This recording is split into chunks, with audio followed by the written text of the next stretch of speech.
Bonjour à tous et à toutes, bienvenue sur un nouvel épisode de mon podcast créatif. Moi c'est Anne-Sophie et puis vous pouvez me retrouver sous le pseudo Jolie Laurier sur les réseaux sociaux, notamment Instagram et Ravelry. Pour les nouveaux par ici, parce que vous êtes pas mal à être arrivés par là récemment, bah écoutez, je vous souhaite la bienvenue. J'espère que le contenu vous plaira. Moi je prends beaucoup de plaisir à tourner ces vidéos, donc voilà, c'est cool si ça vous plaît aussi. Pour ceux qui reviennent épisode après épisode, merci beaucoup. Voilà, c'est trop cool. Merci pour vos messages, pour tout. Je suis trop contente d'être là et de partager ça avec vous. Donc voilà, c'est cool. Désolée pour le bruit, je me suis fait un petit café. C'est la cuillère qui... Ding ding. Au dernier épisode, on était à la mi-avril et j'étais enceinte. Et depuis, donc j'ai accouché le 5 mai dernier d'une petite fille, une petite capucine. Vous étiez quelques-unes, je dirais 2-3 peut-être, à avoir mentionné ce prénom lors du concours où je vous avais demandé de donner des idées de prénoms de filles. Donc à cette époque-là, le prénom était déjà... décidé à 99% on va dire, et donc voilà, vous étiez quelques-unes à avoir trouvé, donc bravo. C'était marrant. Tout s'est super bien passé, vraiment. Mon premier accouchement c'est pas très bien passé, et celui-là mais vraiment trop bien, que ce soit pour le papa ou pour moi, c'était génial. On a beaucoup ri, c'était trop bien. La journée est presque passée trop vite, tout est allé trop vite finalement, tout va tellement bien cette fois que tout va à vive allure. Mais du coup j'en profite à fond pour faire avec elle tout ce que j'ai pas pu faire la première fois, donc c'est trop bien. Voilà, c'était juste le petit point, vu que vous avez suivi ma grossesse mine de rien au fil des mois. Et voilà, c'était juste pour vous donner des petites nouvelles, vous dire que tout va bien pour tout le monde et qu'on est très content. Marcus est très fier de sa promotion interne au sein de notre famille. Donc voilà, tout se passe très bien. Donc ça me permet de revenir rapidement vous voir. J'avoue, je suis trop contente de faire cet épisode et de pouvoir reprendre un petit rythme de vidéo. Là elle est en train de dormir, son papa est en télétravail, donc j'ai mis le landau dans la même pièce que lui, et si elle se réveille, voilà, on serait interrompu, mais dans l'idée j'aimerais bien faire cette vidéo en one shot pour avoir le moins de montage possible, parce que j'ai pas un temps extensible, ou du moins j'ai pas forcément tout le temps les bras libres. Donc voilà. Du coup, aujourd'hui je vais vous parler de 2 projets tricot et 2 projets couture. J'ai aucun projet fini, vous en doutez peut-être, parce que depuis 1 mois et demi que j'ai pas tourné, en fait j'ai pas non plus eu beaucoup de temps. Et puis j'ai fait une petite pause juste avant l'accouchement, parce qu'en fait j'avais mis le paquet un peu pour finir plein de trucs, et du coup la semaine avant mon accouchement j'avais juste envie de bouquiner, de me poser, j'avais plus forcément envie de lancer des projets.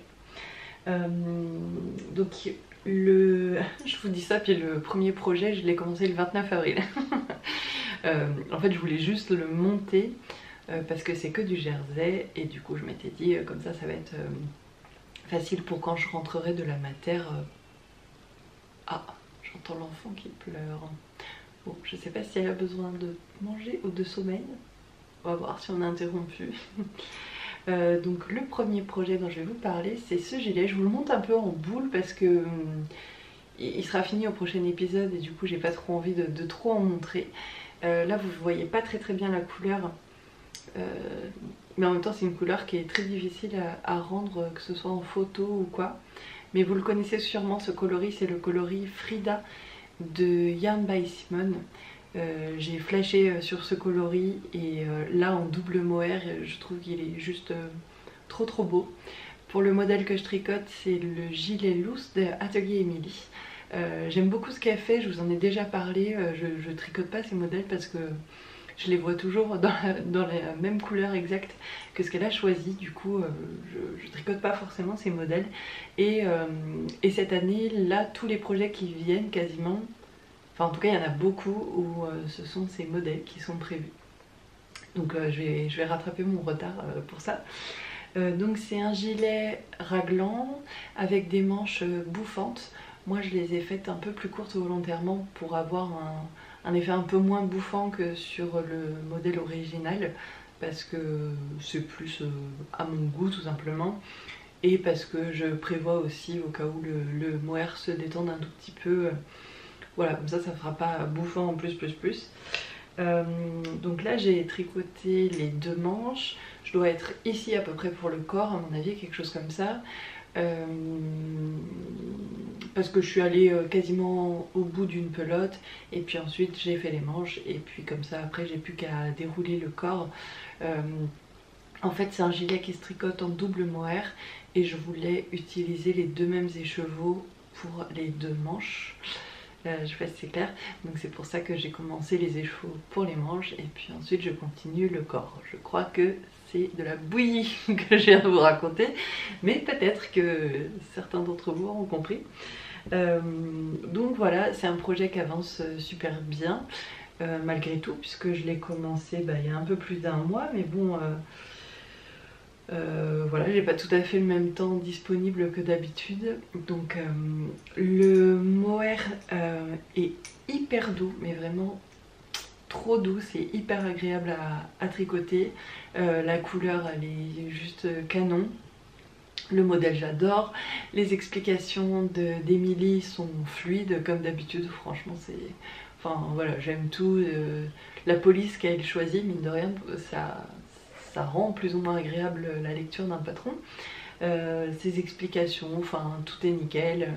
À chaque fois elle remet le compte, par exemple, voilà, elle nous dit de faire quelque chose et ensuite bon bah là maintenant vous êtes censé avoir tant de mailles, là vous êtes censé avoir tant de mailles. Et ça c'est le type d'explication que moi j'aime bien. Donc voilà, je devrais bientôt l'avoir fini et j'ai hâte de le porter. Je le trouve trop joli, vous me direz ce que vous en pensez, mais je pense que ça va être canon. Je le vois bien avec une tenue sobre, peut-être genre un pantalon bleu marine, pas pantalon de costard, mais vous voyez les basiques Zara là, un peu, pas costard, mais je sais pas comment dire, comme ça avec des petites baskets. Je le vois bien comme ça. Donc voilà, je vous en reparlerai de ce projet la prochaine fois, c'est certain, qui sera terminé puisque je suis à fond dessus. Parce qu'après je lance un autre projet donc dans les laines de Lolita, de Loli la Fée. Au début je pensais faire le Parodia de Nal, j'ai acheté le patron etc. J'ai lu le patron, j'ai vu les diagrammes et je me suis dit que absolument pas, ça ne va pas du tout être possible en ce moment, j'ai vraiment pas le cerveau là opérationnel pour faire un tel modèle. Donc je vais partir sur un patron que j'avais déjà et que j'avais pas encore fait. Ça m'arrive rarement d'acheter des patrons et de pas les faire derrière. Généralement j'attends le dernier moment pour acheter des patrons, genre le moment où je vais monter mes mailles. Mais là je l'avais déjà acheté, c'est le, je sais plus trop comment ça se prononce, le Gioia je ne sais plus, j'essaierai de vous mettre ça là, mais du coup voilà, la dentelle est jolie aussi et ça me semble un peu plus simple, donc je vais plutôt partir là-dessus et j'ai hâte de le monter. Donc là je me dépêche de finir mon loose, enfin je me dépêche. Il y a des jours où je tricote et des jours où je tricote pas parce que voilà, avec un nouveau-né on s'adapte tous les jours, il faut vivre l'instant présent, n'est-ce pas? Il faut savoir capturer le moment. Donc voilà, le deuxième projet, je l'avais commencé en fait pour la maternité. Et j'ai tricoté, j'ai presque pas tricoté à la maternité en fait, non. J'ai tricoté pendant mon accouchement. Ça m'a bien détendu, mais non, j'ai pas tricoté après, je crois, presque pas. Donc voilà, je l'avais surtout monté pour la mater. Et maintenant, comme je suis à fond dans le loose, bah, du coup j'y ai plus trop touché. C'était ce petit bonnet, je vous en avais parlé, le Musselburgh hat, que je faisais dans les laines poussins là. Donc il y avait la Katia United Socks, un jaune vraiment pétant. Et puis ça c'était la langue, comment ça s'appelle, la langue Lousseau. Et d'ailleurs, oh c'est trop mignon. Je me souvenais pas que c'était là. Trop mignon. Je viens de retrouver le bracelet de naissance. Je sais pas si vous allez voir. Trop chou. Donc oui, c'était mon projet que j'avais à la maternité. Trop mignon. Donc voilà. Donc ce projet là, j'y ai pas beaucoup touché. Du coup j'y ai surtout touché avant la maternité, mais pas trop depuis. Là je suis plutôt à fond dans mon gilet, que je pourrais porter un peu plus rapidement, alors que le bonnet ça sera plutôt pour l'hiver prochain. Le résultat en plus me satisfait moyennement. En fait la Lusso elle est très belle, mais c'est vrai qu'elle a un petit rendu un peu comme, comment ça s'appelle ce fil, aidez-moi, vous savez, un genre de mohair mais qui est plus doux et qui a un rendu qui fait des bouloches là. Enfin pas qui fait des bouloches, mais moi ça me donne cet aspect, ça fait un aspect un peu irrégulier. Ah bon, je l'aurais retrouvé entre temps, je vous le mets là, mais je suis sûre que vous l'avez sur le bout de la langue. Vous êtes derrière votre écran, mais dis-le, dis-le. Bon, voilà. Donc c'est ça. Je pense qu'elle a du mal à trouver son sommeil ou que peut-être je vais devoir intervenir.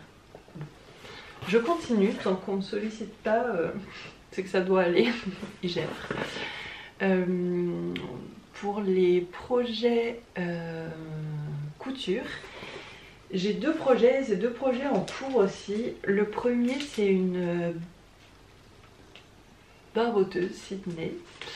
C'est un cadeau, donc j'espère que la personne ne verra pas cet épisode avant que je puisse lui offrir, mais pas très grave en même temps. Donc c'est une barboteuse Sydney de Ikati que j'ai commencé il y a un bon mois. Bah oui, un bon mois, peut-être même un mois et demi, ou peut-être même 2 mois. Et que je suis en train de coudre, désolée pour le bruit, dans un tissu de Atelier Brunette. Une double gaze comme ça qui est écrue un petit peu, avec des petits pois dorés brodés. J'adore cette double gaze, je la trouve trop belle, et du coup j'ai pris un bon métrage.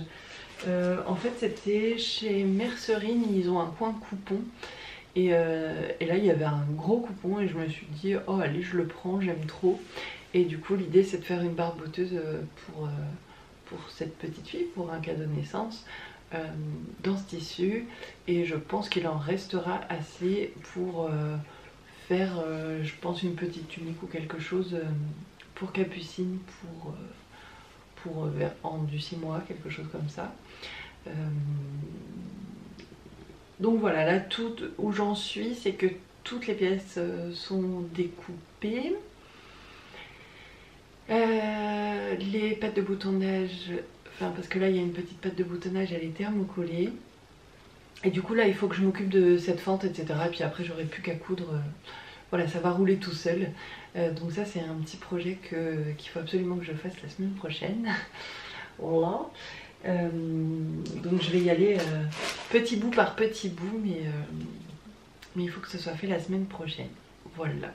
Mais c'est un tissu que j'aime beaucoup, je l'ai déjà cousu en noir. Là comme ça je suis plus trop sûre du nom, je vous le noterai aussi. Et je l'avais déjà fait enfin cousu en noir. Je m'étais fait une robe. Et voilà. Et je trouve que c'est un tissu hyper confortable. Et puis j'avais bien aimé le coudre. Alors par contre il faut bien le surjeter parce que vraiment il se délite. Alors il se délite beaucoup moins en blanc qu'en noir. Je sais pas si ma technique a évolué depuis, si c'est le tissu, la couleur, j'en sais rien. Mais là il se délite pas tant que ça. Et en noir je me rappelle que vraiment ça faisait des lambeaux de petits fils qui partaient. Et là franchement ça va carrément. Là ça fait pas trop... Bon. Voilà, ça c'était le premier projet. Et le deuxième projet c'est la table à langer en fait de Capucine. On a acheté une table à langer il y a longtemps. Qu'on a trouvé sur le Bon Coin. En fait on a une toute petite salle de bain et on avait mis un meuble, un meuble à langer là. Et très vite on a remarqué qu'il s'abîmait en fait dans la salle de bain avec la vapeur d'eau, etc. Donc on l'a enlevé, on l'a mis dans la chambre de Marcus et on a acheté cette table à langer, donc, qui était pour Marcus à l'époque, en cours de route.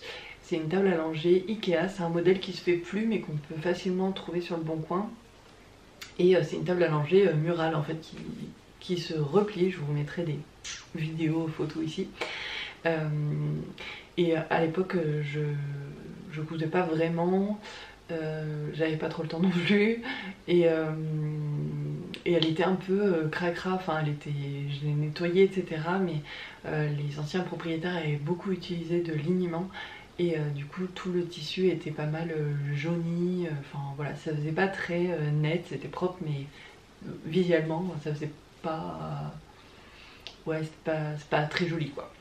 Et on l'utilise beaucoup, on l'utilise même toujours puisque Marcus a... Enfin bref, il a des gouttes dans les yeux et du coup on l'allonge toujours là-dessus, elle peut... Bon, après nous on a... il est crevette mais elle peut toujours porter son poids. Et du coup là je voulais vraiment refaire avant la naissance de Capucine pour avoir un truc un peu plus propre. Donc avec ma belle-mère, c'était 15 jours avant la date supposée d'accouchement, on a fait ça. Elle est venue passer une semaine à la maison pour m'aider avec Marcus et puis pendant les vacances scolaires.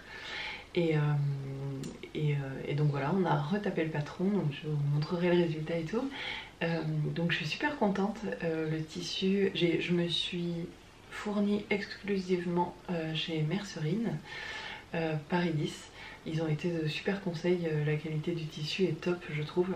Donc voilà, la qualité d'exécution un peu moins, mais c'était vraiment la première fois qu'on faisait ça. Je trouve qu'on s'est quand même pas mal débrouillé et ça fera quand même quelque chose de propre. Il va falloir que j'ajuste un petit peu mais ça sera quand même quelque chose de très propre. Donc là pour l'instant j'ai fait le bas parce que c'était le plus urgent vu que c'est là qu'elle va s'allonger, donc c'était vraiment le truc que je pouvais pas enlever et remettre. Et puis voilà, maintenant il va falloir que je prenne le temps de refaire toute la partie haute avec toutes les pochettes de rangement. Mais ça c'était plus facile pour le coup parce qu'on pouvait voilà, mettre tout ce qu'il y a là de côté dans d'autres rangements le temps que je fasse ça. Et puis là le patron est un peu moins, enfin me semble un peu moins compliqué parce que c'est que des lignes droites, il n'y a plus de contours etc. Donc je pense que ça devrait le faire. L'idée c'est de trouver le temps maintenant.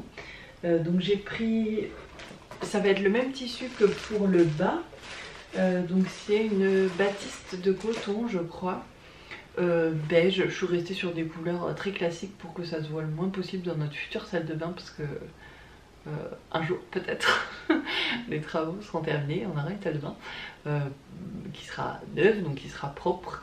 Et voilà, j'avais envie que ça reste, du coup que ça aille bien quand même dans le reste. Donc les pochettes seront transparentes, le tissu ça sera le même. Pour le petit biais qu'il y a sur le haut des poches, ça sera le même que sur le pourtour du bas, donc c'est un beige aussi tout simple. Et puis pour les grosses sangles sur le côté, j'ai pris ça, donc c'est des sangles beige et dedans il y a du petit lurex argenté. Je sais pas si vous allez voir, c'est très léger, hein, le brillant est très léger. Voilà, donc ça va faire vraiment quelque chose de sobre. Il faut juste que je trouve le temps de le faire. Là la priorité c'est vraiment de terminer la barboteuse pour qu'elle puisse être offerte rapidement. Et puis ensuite je ferai tranquillement le reste. Donc voilà. Bah c'est tout, j'ai l'impression que ça allait très vite. Oui, c'est un tout petit épisode. Voilà, c'est un tout petit épisode, mais c'était surtout voilà, le plaisir de revenir, de vous faire un petit coucou, de vous dire que tout va bien, et puis de vous montrer voilà, un petit peu la vie créative du moment, même si j'ai pas le temps extensible, ou en tout cas voilà, ça fluctue d'un jour à l'autre, mais je prends plaisir à faire tout ça et j'ai plein d'idées de petites choses à faire ensuite. Là je vais notamment lancer aussi un headband pour ma soeur, c'était son anniversaire et vraiment j'avais pas trop d'idées de cadeaux cette année. Et en fait elle part en Islande cet été, du coup on est parti sur un headband décidément aujourd'hui c'est Alzheimer. Désolée pour le bazar, mais bon bah voilà quoi. Le headband Drops quelque chose de Long avec Anna. C'est un modèle gratuit et je vous mets le nom, et qu'on trouvait très joli.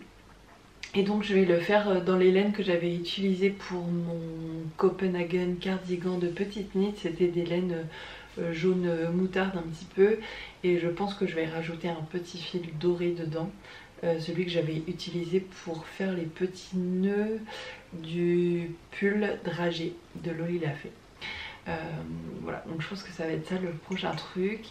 Et puis après on verra. J'ai des projets aussi pour l'automne, puisque j'ai 2 naissances de gens qui me sont très chers, voilà, qui vont être en septembre et octobre. Donc je pense que, en plus une petite fille et un petit garçon de prévu, donc je pense que je vais me régaler aussi à leur préparer des surprises. Et puis voilà, sur ce, je pense qu'il est l'heure d'aller donner à boire à cet enfant. Je vous fais des gros bisous, merci d'avoir suivi mes aventures, et à très bientôt pour une nouvelle vidéo.